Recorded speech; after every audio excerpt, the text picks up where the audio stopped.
Sama-sama kita beribadah, persekutuan pas Agape Serpong.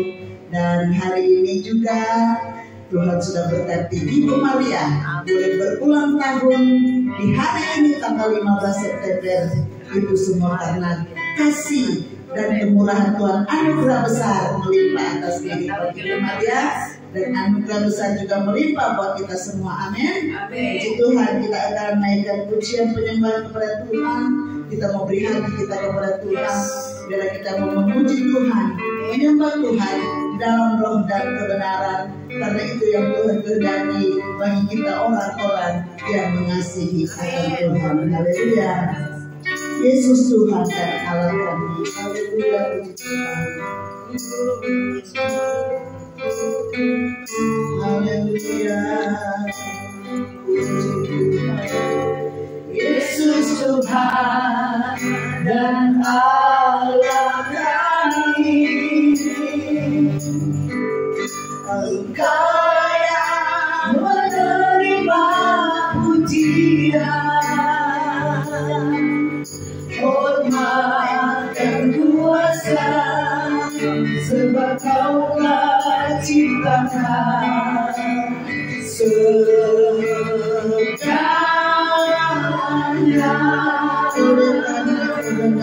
Oleh karena kehendak-Mu,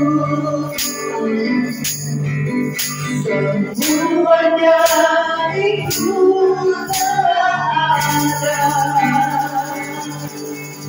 dan diciptakan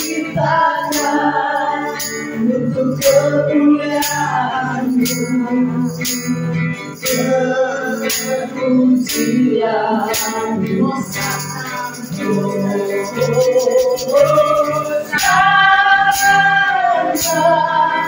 berpujilah Tuhan, berpujilah Tuhan, Yesus Hosana.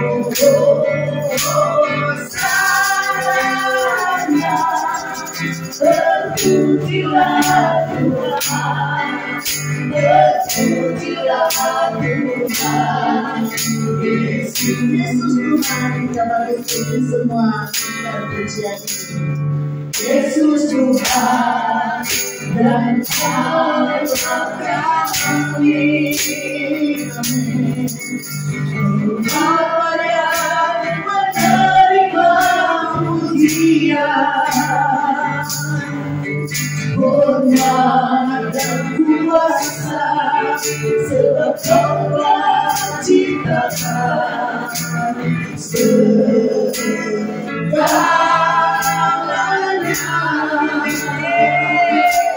Oleh karena kehendak-Mu, semuanya itu telah ada dan diciptakan untuk kemuliaan-Mu. Berpujilah Tuhan,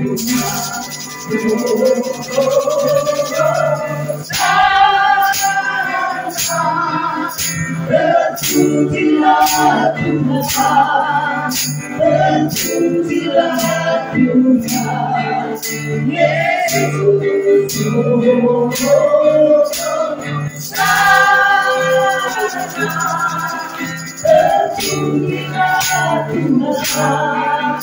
berpujilah Tuhan, Yesus Hosana.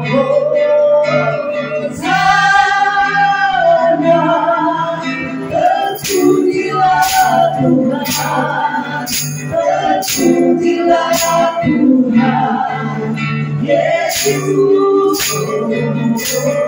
Hosana.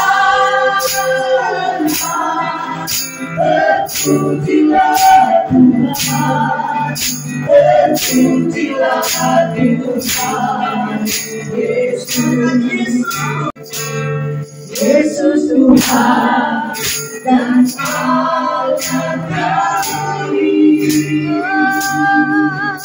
Engkau yang menerima Dia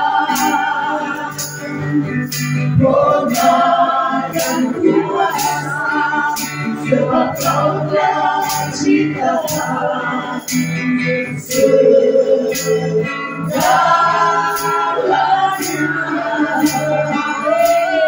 Oleh karena kehendak-Mu, semuanya itu telah ada dan diciptakan untuk kemuliaan-Mu. Terpujilah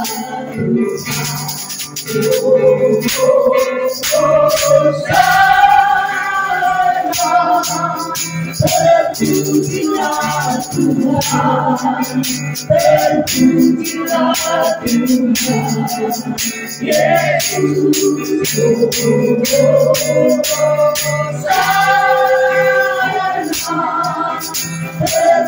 terpujilah Tuhan Yesus. Terpujilah Tuhan, terpujilah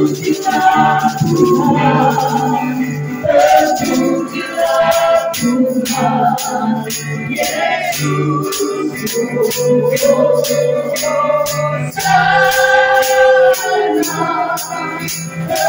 Terpujilah Tuhan, terpujilah Tuhan Yesus.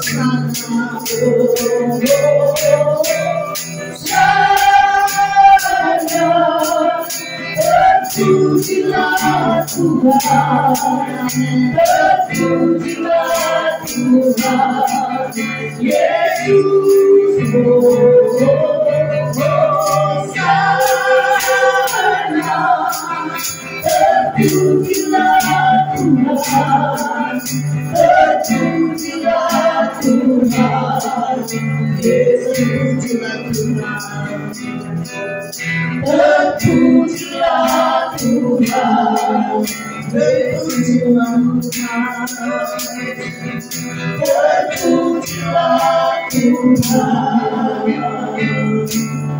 Yesus.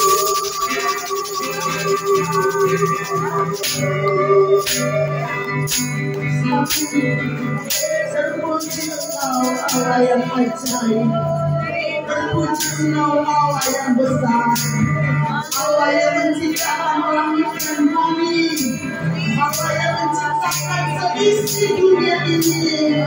Engkau yang mengatur segala masa, Engkau yang mengatur hari kami, Engkau berkuasa atas kami, Engkau bertawar atas kami.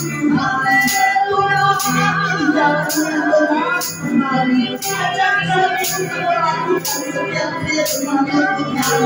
Allah Roh Kudus pimpin kami, Allah Roh Kudus bekerja saat ini. Kami nikmati kuasa-Mu Tuhan, kami nikmati Tuhan, kami bersyukur bahwa Engkau menjadikan kami sampai saat ini. Kami ada dalam kuasa-Mu Tuhan, kami memandang perlindungan-Mu Tuhan. Kami bersyukur semuanya Tuhan, kami bersyukur buat perbuatan-Mu yang ajaib, apa yang baik, apa yang benar, Raja damai Tuhan. Juru selamat bagi jiwa kami, tidak ada orang lain selain Tuhan Yesus Kristus yang menjadikan langit dan bumi sebagai Tuhan dan Juru selamat bagi kami. Haleluya, haleluya, haleluya, haleluya.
Yesus Tuhan dan Allah kami, naikkan persembahan ini kami bawahannya Yesus satu-satunya Tuhan dan Allah dalam hidup saya dan saya. Haleluya Yesus. Menerima pujian, hormat dan kuasa, sebab Kau menciptakan segalanya.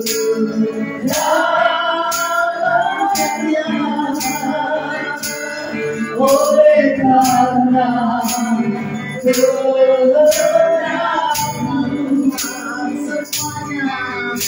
semuanya itu telah ada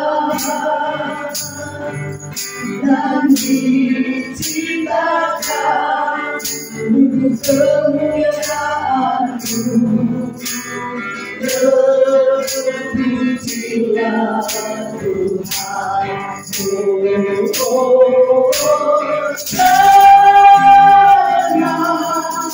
Terpujilah Tuhan, terpujilah Tuhan, Yesus.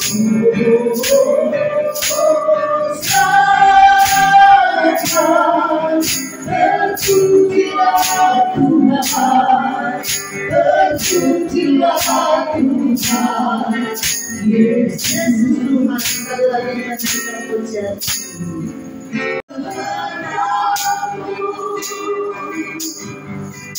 Semuanya itu telah ada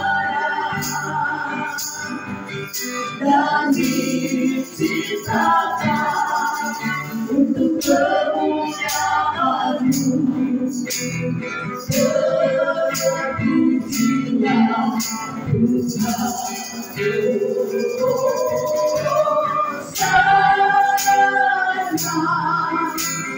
Terpujilah Tuhan, terpujilah Tuhan, Yesus.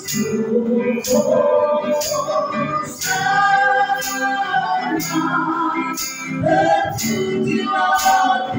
Tuhan, terpujilah Tuhan, Yesus. Terpujilah Tuhan, terpujilah Tuhan, Yesus. Pujilah Roh Kudus ketika yang pujilah Bapa, pujilah Anak, pujilah Roh Kudus ketiga yang haleluya, haleluya, haleluya, haleluya.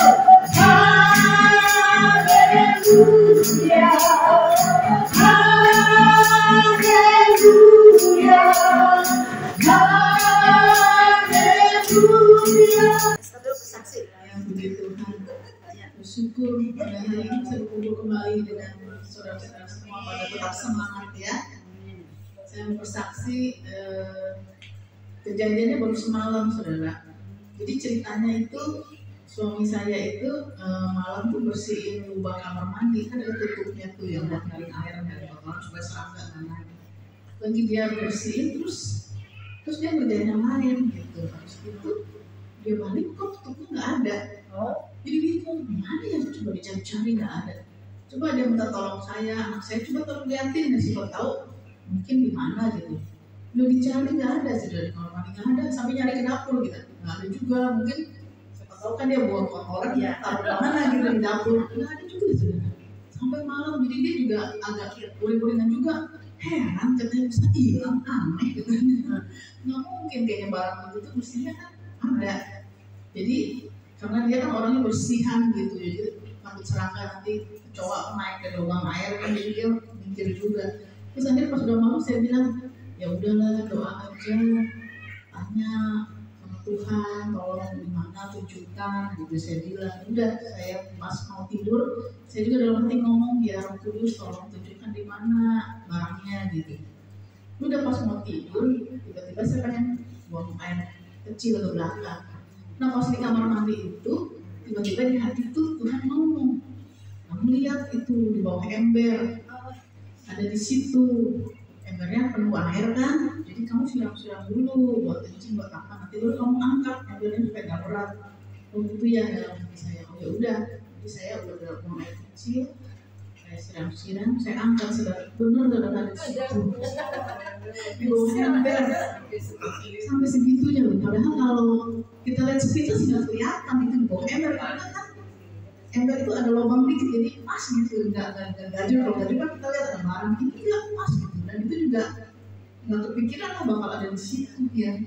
Jadi saya masuk ke kamar terus saya ledekin dia, udah doa belum tadi? Udah. Doanya gimana? Ya minta Tuhan tunjukin lah, bukain mata saya, katanya dia bilang gitu kata suami saya. Terus saya bilang, saya cerita tadi Roh Kudus bilang begini. Masa sih katanya? Iya, udah ketemu di kamar mandi. Saya bilang gitu. Makanya saya bilang kali-kali sering-sering ngobrol sama Roh Kudus. Nanti dia tolong kalau ada apa dia bisa tunjukin di mana gitu. Udah dalam hati saya pengen ketawa juga gitu. Ternyata Tuhan itu memang ajaib saudara ya, dalam hal kecil besar dia bisa bicara, bisa berkomunikasi, bisa menolong kita baik lewat suara, audible, dari pikiran, dari ide, dari suara kecil di hati, banyak cara dia untuk menolong kita ya. Jadi saya bersyukur dengan pengalaman ini. Jadi ada sukacita, ada terharu juga, Tuhan itu memang hidup saudara ya. Jadi kita setiap hari harus bergaul kali mengenal dia. Kita hidup bukan sendirian, tapi ada Roh Kudus di hati kita. Sering-sering ajak ngobrol, sering-sering ajak curhat. Daripada kita curhat sama orang ya, ngerumpi sama orang, malah jadi kemana-mana, mendingan ngobrol sama Roh Kudus saudara. Ya, amin. Kiranya kesaksian jadi berkat. Jangan bosan-bosan ya dengan kesaksian saya. Puji nama Tuhan. Saya cerita ya, menyaksikan kebaikan Tuhan kepada saya. Ketika hari Minggu kemarin mau ibadah itu, saya keluar dari rumah itu, kok ini motor kok jalan terus ya, jalan nggak bisa. Terus pelan gitu. Terus ternyata blong remnya. Ya Tuhan, bagaimana? Aku sudah pakai kaki dong bro. Terus balik lagi, ada Pak Hondi. Sebenarnya ada Pak Hondi, aduh, aku aja pergi tadinya mau ibadah, nggak pamit. Nggak pamit karena lagi gencatan senjata ceritanya ya gitu kan. Dia udah ngomongin aku tapi aku menjelaskan hati gitu ceritanya. Tapi Tuhan tidak menginginkan itu ternyata. Aku balik lagi. Otomatis nanya dong, Pak gimana nih kok itu kok orang motorku kok belum sih? Iya belum, kemarin baik-baik kok sekarang belum. Dia mau marah kayak seolah aku mau menuduh kan. Kemarin baik kok sekarang belum. Nah aku juga sempat netting juga, jangan-jangan dia. Inilah pekerjaan iblis itu ya. Selalu ada celah dikit langsung masuk ya. Nah, terus, iya gimana lu? Aku WR lagi, aku mau tugas gitu. Tolong lu gimana nih? Kali itu minyak remnya itu habis. Dengan berikannya ngomong gitu. Yaudah benerin gak? Yaudah aku minjem motor tetangga aja. Enak aja mikir kalau ngomong kata itu. Kalau urusan siapa yang tanggung jawab? Aku nggak mau tanggung jawab kata dia begitu. Aku diem. Katanya dia keluar gitu. Terus dia ambil tuh minyak rem kan. Dia aku ambil diisi. Ini udah bisa katanya. Segampang itu gitu loh. Ini udah bisa. Tetap aku nggak yakin gitu loh, karena udah ngerasain pas belum itu kan ngerem aja nggak bisa gitu kan, harus pakai kaki. Coba dulu. Jadi dia ngerjain aku lah. Tetap pikirannya itu masih ini ya. Dia ngerjain aku, kalau dia jatuh biar dia duluan. Kita kok orang ngeblong tuh Bu Widya nggak bisa gituin kan, paling dia rusak duluan daripada aku gitu kan. Coba dulu aku bilang gitu. Jadi dia coba nih direm-rem, oh iya bisa. Yakin Pak? Iya katanya. Aku berangkat ya Pak, akhirnya pamit. Iya, harus pamit. Akhirnya pamit. Dia itu nunggu di pagar, minta dipamitin juga kayaknya kan. Gak mau langsung masuk ke rumah. Berangkat ya Pak? Ya. Ini rupanya jalan Tuhan ini untuk memulihkan gitu ya. Aku mengeraskan hati, Tuhan ngasih cara lain supaya aku tetap merendahkan diri, merendahkan hati lah terhadap suami gitu kan. Sekeras-keras suami, sejelek-jeleknya suami kita sendiri kan. Jadi itulah teguran manis aku bilang dari Tuhan padaku. Terus yang kedua, sebenarnya hari apa kemarin itu ketika mengisi list kita mau ibadah di sini, karena aku bilang habis dari acara itu nanti ke situ, gitu. Bulan tadi kan ada acara, terus tante juga ikut tapi nggak bisa gitu kan. Terus apa? Karena aku pikir aku pasti bawa motor bisa, terus nanti pulangnya bareng Pak Hombing gitu kan, karena jalan di Cisoka itu lagi dibenarin Bu, jadi parah banget. Jadi aku kalau keluar itu harus lewat jalan alternatif. Jalan alternatif ini kalau udah malam minim penerangan, serem, ada kuburan, ada tanah kosong, ada tes masal gitu, ngeri. Jadi setiap kalau pokoknya ada acara malam itu aku nggak ikutan. Sejak jalan dibenarin. Nah itu juga aku udah mikir, aduh bagaimana ini. Nah, semua itu serahkan ke Tuhan, gitu kan. Walaupun nggak ikut nanti mohon dimengertilah sama Eda gitu kan, keadaan kepala dan ngomong. Tapi kalau tadi pagi kok namaku ada terus ya di sini. Aku mau menghapus nggak enak, kayak kejadian Bu Ellen lagi gitu kan, dihapus nggak tahunya datang gitu kan. Nah kalau begitu pas mau acara ini pun aku bingung, motor itu dilalai itu rusak gitu kan, jadi nggak ada lagi, tergantung lagi dengan suami. Terus aku bilang, Pak mau ke Curug nggak besok? Tadi malam aku bilang, ya jam berapa? Jam 8 atau jam 9. Ini cepat banget ya, emang kenapa? Aku mau nebeng, aku bilang begitu. Mau nebeng, emang kau mau kemana? Langsung gitu, dia suaranya langsung kencang, mau kemana gitu kan. Enggak, ini mau ada acara, aku kebetulan isi acara ini salah satunya, aku bilang begitu. Terus kalau jam 8 jam 9 kecepatan perginya, aku bilang mikir lah aku gimana. Paling mentok-mentoknya itu aku ke rumah Bu Heri, aku naik Grab pulang pergi, naik Grab 70 pulang pergi 140.000, lumayan juga ya. Buat nambahin benerin motor, lumayan 140.000 gitu. Tapi puji Tuhan Bu Heri itu WA aku, Bu Dewi ikut katanya begitu, pakai mobil Bu Dewi. Oh puji Tuhan, terima kasih Tuhan berkati mengeluarkan uang lagi, terima kasih Bu Dewi.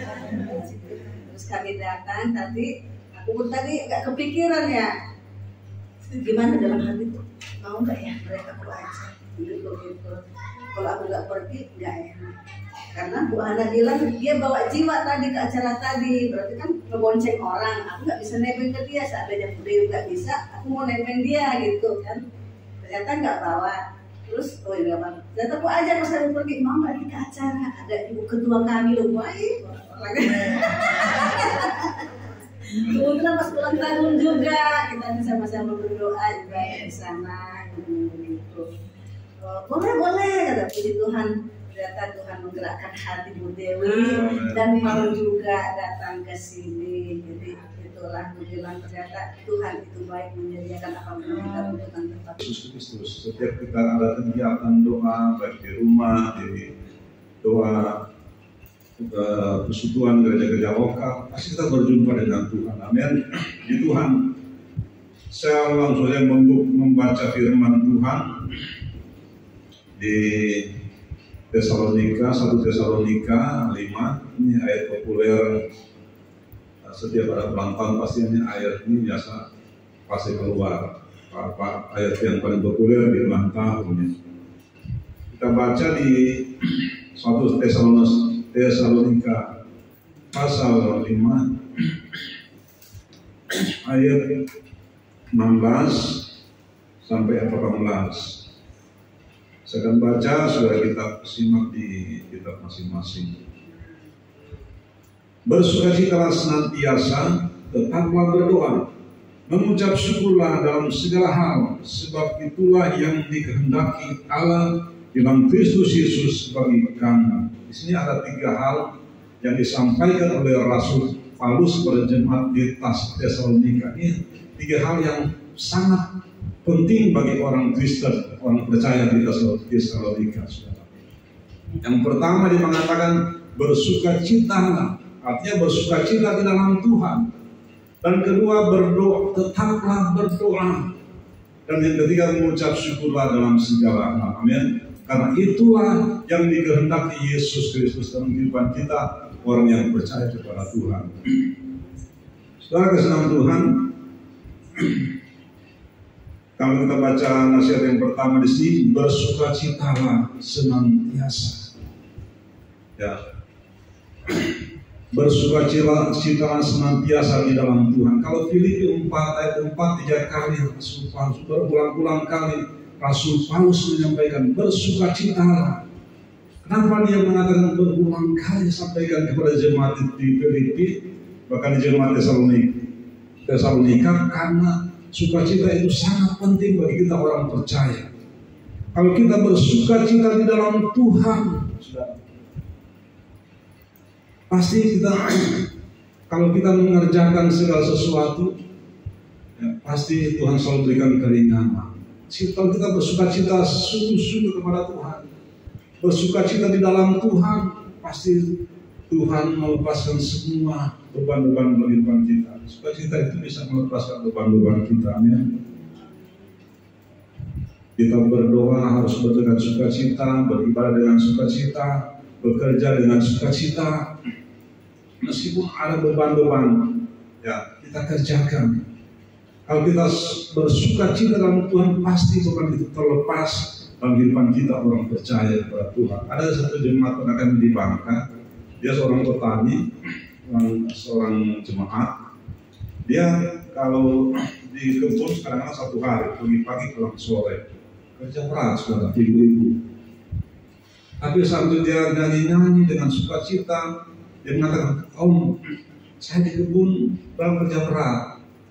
Tapi setelah nyanyi-nyanyi secara dengan bersukacita di dalam Tuhan, pekerjaan itu rasa enteng. Tidak terasa sudah sore katanya. Itu dia pengalaman ibunya. Yang benar sudah kita selalu bersukacita. Pasti nggak terasa, meskipun beban, meski berat pekerjaan nggak terasa pekerjaannya sudah kasih. Tapi kalau kita kerjakan dengan bersungut-sungut, pasti rasa berat ya kan. Pekerjaan apapun kita kerjakan dengan bersungut-sungut, pasti rasa berat. Jadi itulah penting kita orang percaya. Ya, kita harus bersukacita di dalam Tuhan. Ya, bersukacita. Kita datang tempat ini pasti bersukacita, amin. Kita datang dengan sukacita, pasti kita membawa pulang dengan membawa berkat Tuhan. Puji Tuhan. Yang kedua di sini nasihat yang kedua, tetaplah berdoa. Di sini kata tetap. Kalau kata tetap itu merupakan satu keharusan, ya, merupakan satu keharusan, satu kewajiban kita harus berdoa. Karena doa itu sangat penting. Inilah satu kunci yang paling utama dalam kehidupan kita orang percaya. Kita tetap berdoa. Karena itu merupakan satu nafas kita kepada Tuhan. Kalau kita nggak berdoa, satu hari kita akan berdoa berarti kita sudah mati, nggak ada hubungan lagi dengan Tuhan. Di setiap hari kita harus berdoa kepada Tuhan. Ya. Berdoa terus menerus sampai kita mendapat jawaban dari Tuhan. Apa menjadi pergumulan kita? Apa menjadi doa-doa kita? Permintaan kita kepada Tuhan. Kalau kita berdoa dengan sungguh-sungguh, pasti Tuhan akan memberikan jawaban. Kita berdoa terus menerus, jangan pernah berhenti untuk berdoa sudah kasih Tuhan. Karena kita percaya kuasa roh sanggup mengubah segala sesuatu. Amin. Sanggup mengubah. Kuasa roh kita sangat luar biasa. Kita bisa melihat keajaiban Tuhan, perkara-perkara yang besar terjadi ketika kita sungguh-sungguh berdoa kepada Tuhan. Saudara kasih Tuhan, ini sangat penting. Kekuatan doa itu sangat luar biasa. Kan juga kita datang tadi berdoa. Sebelum saya baca firman, saya berdoa. Berdoa juga untuk kegiatan tempat ini. Puji Tuhan. Saudara kasih Tuhan, kalau kita belajar kepada Daniel, saudara. Daniel ini adalah dia adalah paling suka berdoa kepada Tuhan. Pada waktu mereka orang Yehuda diseret ke Babel, saudara kasih Tuhan, saudara. Mereka diseret di sana, saudara kasih Tuhan, mereka dianggap saudara orang yang paling terendah karena diperbudak di Babel, saudara kasih Tuhan. Diperbudak, diseret di sana, saudara. Tapi ada satu orang namanya Daniel, dia orang yang paling suka berdoa. Firman Tuhan mencatat dia berdoa satu hari 3 kali, mungkin pagi, siang, sore atau malam dia berdoa setiap hari, saudara. Dan sudah kasih Tuhan, apa yang terjadi kepada Daniel? Dan kita melihat banyak orang-orang Yehuda, orang-orang Yehuda di Babel di sana, saudara. Banyak yang diangkat Tuhan menjadi seorang pejabat, ya. Jadi tadinya orang yang tidak diangkat di sana, ya, tiba-tiba Tuhan rubah mereka, saudara, menjadi seorang pejabat, sudah kasih Tuhan, saudara. Kita tahu bersama Daniel menjadi seorang pejabat nomor 3 di Babel. Pertama raja, mungkin ada wakil raja atau kepala istana, baru ada menteri-menteri. Ada 3 menteri dan ada lagi 100. Bisa dikatakan menteri juga 100 orang, pejabat-pejabat tinggi di Babel. Dan di sana firman Tuhan mencatat ada 3 orang yang paling tertinggi daripada 120 orang ini pejabat. Dan yang ketiga ini Daniel yang paling tinggi, saudara, paling tinggi. Jadi Daniel membawahi ada 100 lebih menteri, sudah dipercayakan kepada Daniel di seluruh Babel itu sudah kasih Tuhan. Sudah kasih Tuhan, ketika Daniel sudah diangkat menjadi orang nomor 3, mulai ada kecemburuan sosial, saudara. Mulai mereka mencari, ketika ada peraturan daripada Raja Darius sudah kasih Tuhan pada waktu itu. Dia membuat patung emas dan semua orang di Babel harus menyembah patung. Tapi Daniel dia menolak itu, saudara Tuhan. Meskipun ada ancaman akan dimasukin ke dalam gua singa. Itu hukuman Raja Darius zaman waktu itu. Orang kalau membuat pelanggaran harus dimasukin ke gua singa. Meskipun ada ancaman, Daniel tidak mau menyembah patung sebagai sedang Tuhan. Tapi ada beberapa pejabat-pejabat di sana, pejabat-pejabat menteri di sana, ada 100 lebih orang. Mereka coba cari kesalahan pada Daniel. Tidak ada satupun yang salah kepada Daniel. Satupun tidak ada yang salah kecuali dia beribadah kepada Tuhan. Itulah menjadi masalah buat mereka. Ketika mereka datang ke rumah Daniel, mereka lihat di situ ada tempat doa. Dan mereka mengintip dia sedang berdoa. Itulah menjadi masalah buat mereka. Makanya pada waktu itu mereka harus lapor kepada Raja Darius, saudara sekalian Tuhan, bahwa Daniel dia suka menyembah kepada Allah Israel. 3 kali 1 hari dia berdoa kepada Allah Israel. Habis itulah dia diberikan surat peraturan, lalu dia dieksekusi. Karena Daniel menentang semua peraturan itu, dan dia dieksekusi, dibuang ke Babel, dibuang ke luas singa. Setelah tiba-tiba apa saudara sedang Tuhan? Pada waktu Daniel dibuang dimasukkan ke luas singa, itu singa-singa lapar semua. Tiba-tiba Daniel tidak diapain sama singa. Mulutnya semua singa-singa di situ ada ratusan singa. Tapi mulut mereka tertutup semua. Lalu singa-singa lapar, saudara. Sedangkan tiba-tiba Raja Darius melihat Daniel keluar singa, saudara, dia nggak diapa-apain dengan Daniel. Apakah engkau masih selamat? Iya, benar Raja. Kalau dia masih selamat harus keluar di situ. Dan saudara sedang Tuhan, akhirnya yang pejabat 120 orang ini, mereka justru yang mendapat hukuman masuk ke lubang singa. Dengan anak-anak mereka, keluarga mereka semua dihukum. Ya, kalau Raja Darius itu kejam, karena itu aturan pasti mendapat hukuman. Akhirnya sudah kasih Tuhan, dan semua pejabat-pejabat 120 orang dengan keluarga mereka semua masuk ke dalam singa, di dalam gua singa. Firman Tuhan mencatat sebelum pada waktu dibuang, belum sampai ke tanah, singa sudah mencari-cari mereka semua sudah kasih Tuhan. Itu menjadi luar biasa, dan Daniel tidak diapa-apain. Amin, saudara kasih Tuhan. Kenapa Daniel, saudara, tidak diselamatkan oleh Tuhan, tidak dimakan oleh singa? Karena Daniel dia suka berdoa kepada Tuhan. Amin. Dia berdoa 1 hari 3 kali. Itu berapa tahun dia berdoa? Sudah tahu berapa tahun dia berdoa. Dari masa muda sampai masa tua, dia berdoa kepada Tuhan. Daniel berdoa di sana selama 70 tahun. Karena di sana kan Babel, bangsa Israel keluar di sana pas 70 tahun. Jadi pas mereka masuk ke sana, Daniel sudah berdoa kepada Tuhan. Luar biasa. Daniel berdoa terus menerus sampai dia bisa melihat keajaiban Tuhan. Tuhan bisa mengubah Daniel. Dari orang biasa, Tuhan bisa mengubah menjadi seorang pejabat tinggi. Amin. Kita sebagai orang percaya, kita sungguh-sungguh berdoa, pasti Tuhan mengubah kita. Amin. Apa yang menjadi doa kita, menjadi pergumulan kita bawa terus kepada Tuhan. Kita berdoa dengan sungguh-sungguh kepada Tuhan. Berdoa dengan penuh kepercayaan.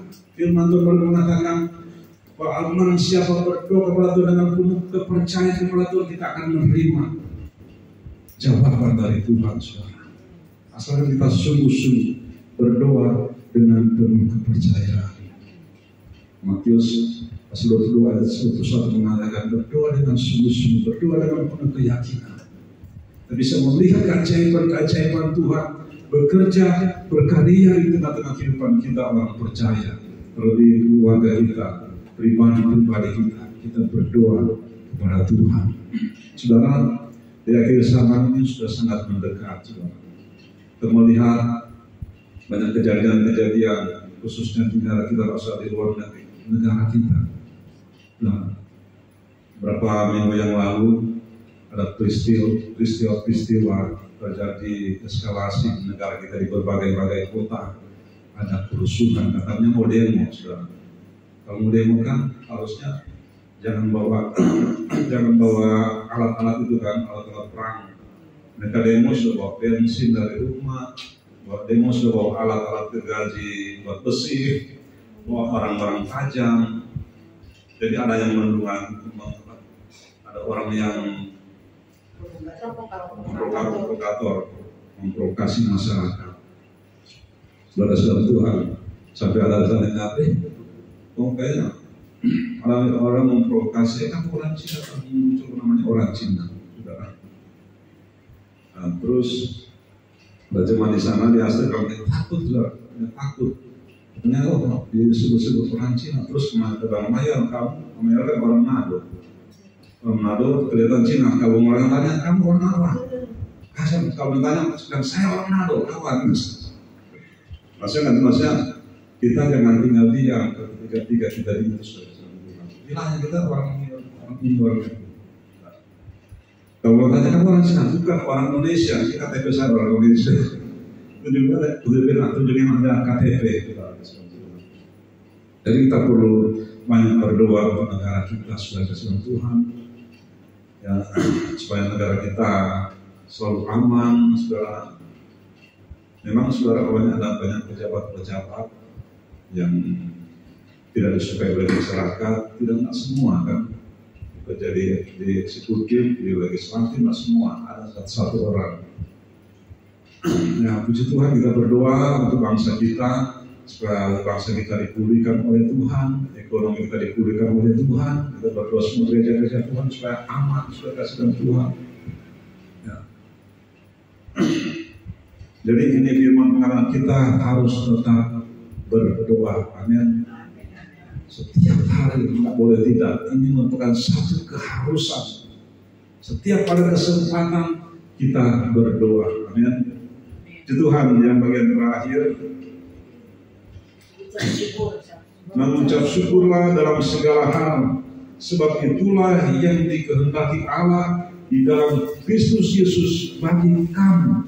Firman Tuhan, mengucap syukurlah dalam segala hal. Ya, amin. Baik kita banyak berkat, baik sedikit berkat, kita berkekurangan, kita harus mengucap syukur. Amin. Baik kita sehat, kita sakit, harus mengucap syukur. Nah, ini firman Tuhan ini, kalau bilang sakit mengucap syukur ya, bertentangan dengan dengan kehidupan kita manusia. Bertentangan dengan realita. Kita harus, kalau kita sakit harus mengucap syukur. Ada jemaat begitu kan, kenapa saya sakit mengucap syukur, gitu kan? Tapi Tuhan mengatakan harus, amin. Kondisi apapun, segala apa, dalam hal apapun, kita harus mengucap syukur kepada Tuhan. Jadi banyak orang Kristen tidak mampu mengucap syukur. Ya. Bisa mengucap syukur kalau kita ada berkat, bisa mengucap syukur kalau kita sehat. Tapi Tuhan mau kita harus mengucap syukur, baik kita sakit, baik kita berkekurangan, kita harus mengucap syukur. Teman-teman mengatakan mengucap syukurlah dalam segala hal, karena itulah yang dikehendaki. Karena itulah yang dikehendaki Allah dalam Kristus Yesus bagi kamu. Itulah yang Tuhan kehendaki bagi kita orang percaya. Amin. Saudara, ini memang kita tidak mampu mengucap syukur ketika sakit. Ada teman kita di doa Puskahop, saya sudah tua-tua. Setelah saat orang bilang tak salah sakit marah, karena sakit. Ya. Lalu yang mengatakan harus mengucap syukur. Di balik ucapan syukur itu ada kemuliaan Tuhan, ada mujizat Tuhan, ada berkat Tuhan. Ya. Bagaimana kita bisa mampu, kita bisa mengucap syukur kepada Tuhan? Kalau ayat ketiga ini satu paket sebenarnya sama Tuhan. Kita bisa mampu mengucap syukur yang pertama kalau kita bersuka cita, amin. Kita bisa banyak bersuka cita, kita paling bisa mengucap syukur. Kalau kita tidak bersuka cita, berarti kita tidak bisa mengucap syukur sudah kasih Tuhan. Ya seperti saya katakan tadi, ada ibu yang sakit-sakit benar-benar tidak mau mengucap syukur. Bersungut-sungut, banyak sekali protes di protes ini, banyak sekali mengeluh karena sakit. Karena dia tidak bersuka cita, harus bersuka cita. Dia bisa mampu mengucap syukur. Yang kedua, Bagaimana kita bisa mampu mengucap syukur kepada Tuhan saat kita sakit, saat kita berkekurangan. Yang kedua, tetap berdoa. Amin. Tetap berdoa, rajin berdoa, pasti kita selalu mengucap syukur kepada Tuhan. Amin. Puji Tuhan, Yesus berkati. Tuhan berkati firman Tuhan. Pada cara saya sekali Ibu Maria selanjutnya. Berkati oleh firman Tuhan. Amin. Jadi anak Tuhan 3 hal tadi ya, mudah diingat. Bersukacita, kedua berdoa, ketiga ucap syukur. Kalau lagi banyak uang, sehat, lagi berkah banyak, gampang sekali ya mengucap syukur. Kita masih manusia daging. Tapi kalau keadaan sakit, capek, gak ada duit, kantong topes, beras habis, belum anak sekolah, cicilan, stres, gak gampang. Berdoa udah stres, buru-buru sukacita, yang ada cemberut gitu ya, ketahuan sama iblis ini cemberut. Tapi kita harus paksakan, kalau kita paksakan, maka saya juga sering ngaca, Maria, kamu harus bersukacita. Coba senyum. Tuhan memberkati engkau, Tuhan memulihkan engkau. Mengatakan pada diri sendiri loh di kaca. Padahal lagi stres, lagi nggak bisa pikir, nggak bisa doa, bisa bersyukur, apalagi nggak bisa tertawa, tersenyum. Tapi Tuhan Roh Kudus seringkali ingatkan kita ya.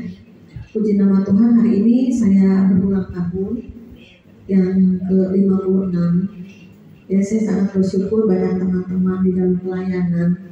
Karena saya dibawa Tuhan ke YouTube tahun 2020 pas COVID lagi melanda. Jadi saya karena banyak di rumah, gak ke gereja, gak beraktivitas di rumah, nonton YouTube. Ada kesaksian-kesaksian ya. Nah, saya coba ini boleh nih yang mau bersaksi, saya bersaksi. Waktu itu di YouTube channel namanya Hidup untuk Bersaksi ya. Saya bersaksi nggak lama 500.000 yang nonton, banyak gitu, kesaksian banyak nih teman-teman, banyak. Ya udah saya buka channel Pas Agape ya, Pasukan Akhir Zaman. Karena waktu umur saya 20 tahun saya tuh audible didatangi Tuhan Yesus gitu. Saya waktu itu masa muda saya bingung mau mana, nggak ada arahan, nggak ada tuntunan. Saya tamat SMA harus ke Jakarta, udah nggak dibiayain orang tua, susah ngekos. Di situlah saya nangis, Tuhan gimana masa depan saya nangis. Saya takut gitu masa depan saya. Tiba-tiba ada suara, aku akan menyertai kamu senantiasa sampai akhir zaman. Saya lagi nangis di ruang, saya langsung kaget loh, ini suara siapa? Kayak di ruangan gitu ya, Bible kedengar kuping ya. Tapi disitulah saya ingat, oh iya ada firman Tuhan, ayatnya ada nih kayaknya, aku akan menyertai kamu senantiasa sampai akhir zaman. Jadi sampai hari ini penyertaan Tuhan nyata. Ya, banyak sekali kesaksian dari hidup saya, di mana Tuhan menyatakan dirinya. Dan juga saya rindu seperti hati Tuhan melalui pelayanan Pas Agape ini, pertama banyak jiwa-jiwa diselamatkan, dikuatkan. Ya. Jadi kita jadi saksi Tuhan. Terus juga kita menjadi pendoa-pendoa yang dekat di hati Tuhan. Kita bisa mendengar suara Tuhan. Seringkali suara Tuhan itu kecil di hati, di pikiran, ya. Nah seperti tadi kesaksian Ibu Esther ya, kita bisa ngomong sama Tuhan. Tuhan kita Tuhan yang hidup, Tuhan yang berdaulat dalam hidup kita. Jadi Pas Agape nggak ruwet-ruwet, jadi pendoa di dekat hati Tuhan, dan jadi penuai jiwa-jiwa. Jadi kita ngomong kan sebulan sekali, saya keliling ya, keliling ke Depok, ke Serpong, ke Bandung, kemana yang mereka pernah ikut YouTube, membuka rumah di rumah-rumahnya. Nah disitulah Tuhan buka jalan banyak mereka yang mau ikut bergabung, karena ini waktunya sudah dekat pada kedatangan Tuhan. Ada akhir zaman, tanda-tanda sudah banyak sekali ya. Jadi kita ayo rebut jiwa-jiwa, terutama keluarga kita, anak kita, saudara-saudara kita yang hatinya jauh dari Tuhan, yang udah nggak mau ke gereja, udah murtad, udah yang tawar hati, ada yang kepahitan sama gereja, sama hamba Tuhan, sama kepahitan sama keadaan, apapun juga doakan kita bawa ke Tuhan. Dan juga Dalam masa agape ini saya percaya ini pelayanan bukan pelayanan milik saya, pelayanan bersama milik Tuhan. Dan saya juga bergabung dengan gereja-gereja kecil yang kekurangan kita karena support firman, support berkat Tuhan ya. Karena juga ada yang menabur-nabur, kita berbagi juga. Jadi saluran berkat Tuhan lah gitu ya. Karena kita mengumpulkan harta yang kekal di surga ya. Dan kita ada sekarang ini di bumi akan kita tinggalkan suatu hari. Maka kita ayo berlomba dalam perlombaan iman dan juga mengumpulkan harta kekal kita di surga untuk nanti bekal nanti kita di surga ya. Dan juga hari ini pas tanggal 15 September itu bertepatan dengan hari ulang tahun papa saya. Jadi saya lahir 15 September 1969. Papa saya lahir 15 September 1929. Jadi di usia papa saya 40 tahun lahirlah saya gitu. Papa saya seorang hamba Tuhan, pendeta Protestan. Jadi dia sekolah Alkitabnya di Saat Malang, di kota Malang. Pernah di penempatan itu berbagi gereja-gerejanya. Tapi memang saya pikir memang karunia papa itu sebetulnya bukan pendeta, kenabian. Saya tanya, Papa kenapa bisa jadi pendeta? Dia dulu kerja di bank. Papa dengar suara Tuhan 3 kali seperti Samuel memanggil dia. Seperti Samuel, ya kan? Samuel waktu kecil dipanggil sama Tuhan.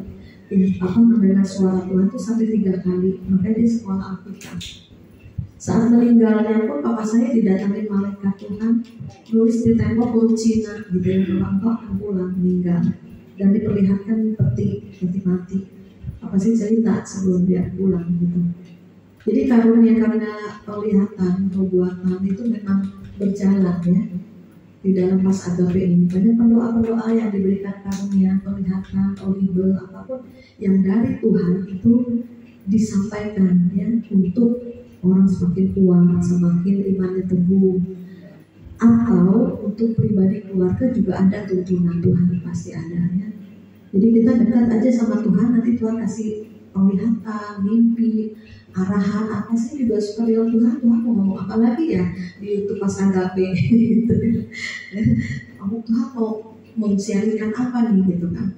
Dan kita tahu banyak saya lagi heboh di Indonesia maupun seluruh dunia tanggal 23, 24 ini akan terjadi rapture, pengangkatan orang-orang percaya ya. Tetapi kalau saya sih nggak dapat apa-apa sih tentang rapture ya. Tapi kita kembali lagi ke firman bahwa saat dan waktunya, tanggalnya itu nggak boleh disiarkan karena tidak sesuai firman. Karena firman Tuhan bilang, Yesus bilang, aku juga nggak tahu, hanya Bapa yang tahu. Jadi untuk waktu dan tanggalnya sebaiknya sih sebetulnya tidak ada yang tahu seorang pun. Makanya Tuhan bilang, aku datang seperti pencuri.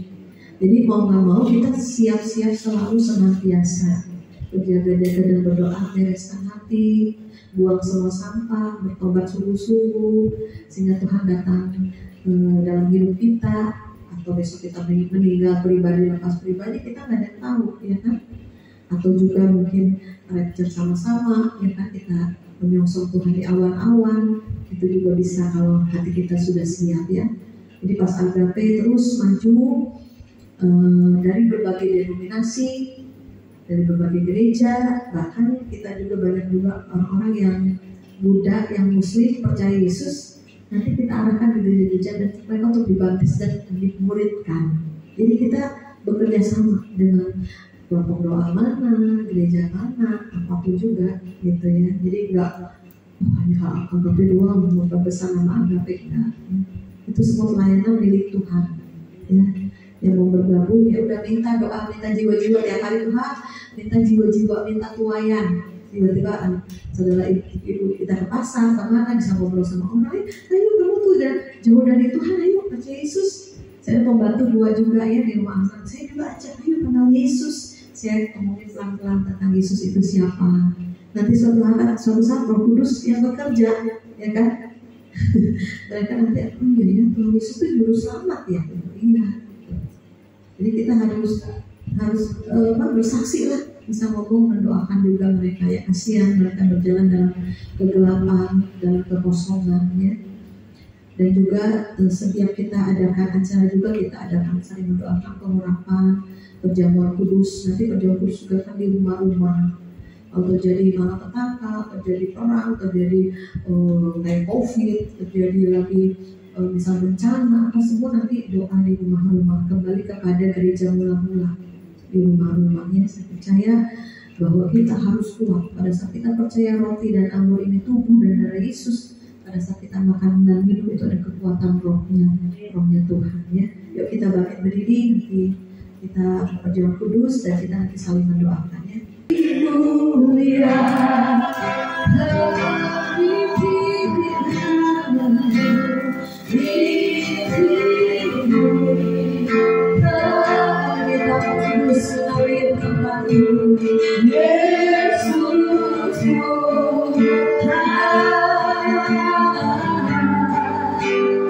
Kau Raja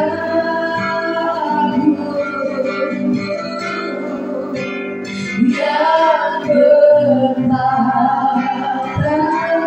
berkuasa, yang berkuasa. Katakan Yesus, Yesus, Yesus Tuhan, Kau Raja. Dengan senang hati naikkan pujian ini.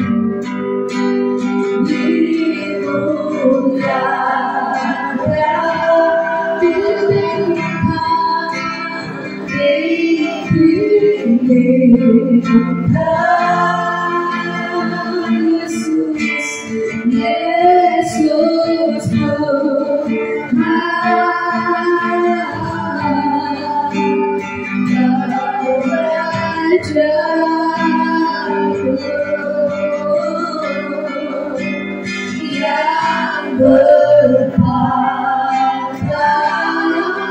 berkuasa, yang berkuasa. Yesus, Yesus, Yesus Tuhan, Kau Raja.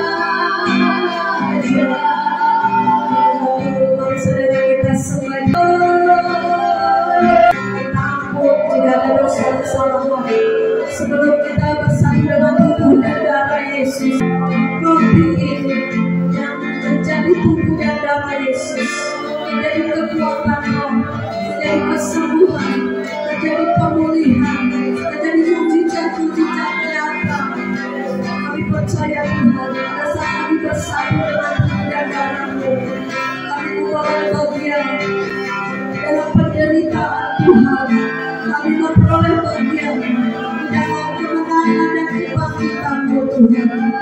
Terima kasih Yesus, terima kasih Roh Kudus. Haleluya. Mari saudara, kita angkat roti dan anggur di atas kepala kita. Saudara berdoa di hati, jika ada kesalahan dosa kita ampun Tuhan dan ampuni Tuhan jika kami berdosa kesalahan baik yang disadari maupun yang tidak kami sadari. Ampuni kami bertobat sungguh-sungguh. Kami sadar berjaga-jaga. Kami tidak menyimpan kepahitan, kemarahan, dendam. Kami tidak menyimpan perkataan orang negatif. Kami tidak menjadi pembicara berdusta padamu. Ampuni kami, ampuni kami, ampuni kesombongan kami. Ampuni Tuhan, kebebalan hati ampuni. Kami boleh menyakiti tubuh dan darah Yesus. Kau mati bagi dengan dosa-dosa kami pelanggaran. Kau mati tercabik-cabik di atas kayu salib Tuhan, mencucurkan darah-Mu. Darah-Mu itu saat ini bercucuran membasahi kami. Dari ujung kepala sampai ujung kaki, darah-Mu Yesus saat ini bercurah kembali. Terjadi pengampunan dosa selama ini Tuhan. Bila kami boleh dimenangkan, dibenarkan, disucikan, dikuduskan, dimerdekakan. Dengan segala ikatan-ikatan belenggu-belenggu dosa kami patahkan, kami hancurkan di dalam nama Yesus. Terima kasih Yesus, sekarang kami berhak menerima kemuliaan. Ya saudara, kita angkat roti dan anggur, kita berdoa bersama-sama. Katakan di dalam nama Tuhan Yesus Kristus, roti dan anggur ini menjadi tubuh dan darah Yesus. Pada saat kami makan dan minum dengan cara yang layak, ada kemerdekaan, ada kesembuhan, ada mujizat yang terjadi, ada kekuatan roh, sehingga kami tidak lemah lagi, tidak mudah kecewa lagi, tidak mudah bersungut-sungut lagi, tapi kami menang di dalam segala hal.